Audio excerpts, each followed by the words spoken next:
Welcome back to Skippers. Today I have 4 must-add players for your fantasy baseball teams in Week 14. First player I'm picking up this week is Ramone Loriano of the A's, 32% roster, hitting .246, 6 homers, 15 runs batted in, and 8 stolen bases. He's been heating up lately. Now has 4 home runs over his last 7 games for a total of 6 on the season, like I said. .246 with an OPS of .748 are both above average numbers this season in Major League Baseball. I think this is an easy decision as a guy to pick up because of his ability to hit home runs and steal bases. Obviously, I watched him against the Jays this week. I think he's an explosive player. He's a fun player to watch as well. Expected weighted on base average is 73rd percentile. His expected slug is up to .475, and his expected batting average is higher than his actual batting average at .257. Started to turn it on. He's a good player.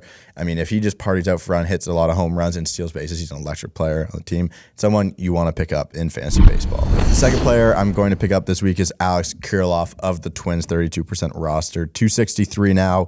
3 homers, 18 runs batted in, and 11 runs. I tried to pick up Alex Kirilloff before he got sent to the minors, kind of because of this whole reason of what he can do. So since being called back up on June 17th, he's played 18 games, 67 plate appearances. He has 19 hits, 6 doubles, 3 home runs, 9 runs, and 17 RBIs. It's a .306 batting average, .348 on base percentage, .548 slug, and 144 weighted runs created plus.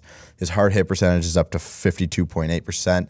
His expected slug is up to .458, and he's finding a lot more barrels. We know Alex Kirilloff is a talent. He was a top prospect for a reason. The wrist injury kind of threw everything off at the start of this year and to the middle, also derailing his last season, but somehow he's found a way to get kind of healthy here, and Alex Kirilloff's a really talented bat. So if you're looking for some power, decent average too, I'm picking up Alex Kirilloff.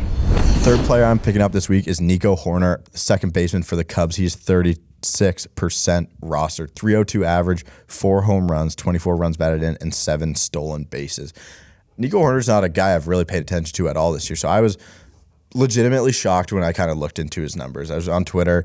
This is a tweet from a Cubs beat reporter. He goes, with a 2.3 WAR so far this season, Nico Horner is tied for the 28th most valuable position player in baseball, slashing .302, .345, .427 with 113 weighted runs created plus, expected batting average of .310, expected slug of .440, and his 10.4% strikeout rate is top 4% in all of baseball. Crazy.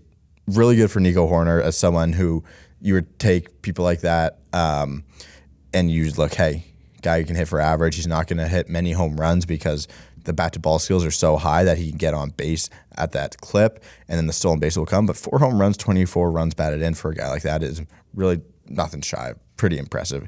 What he could finish with 12 home runs on the season, and that's an awesome year for Nico Horner.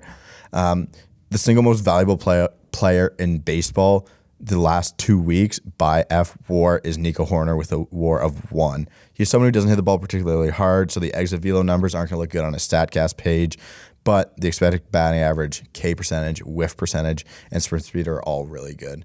So if you need some help on the infield, if you need stolen bases, if you need help in average and roto leagues, Nico Horner could be your guy. And finally, my 4th player, this is my stash of the week, is Estevan Florial of the Yankees, an outfielder, 0% rostered, it said on Yahoo.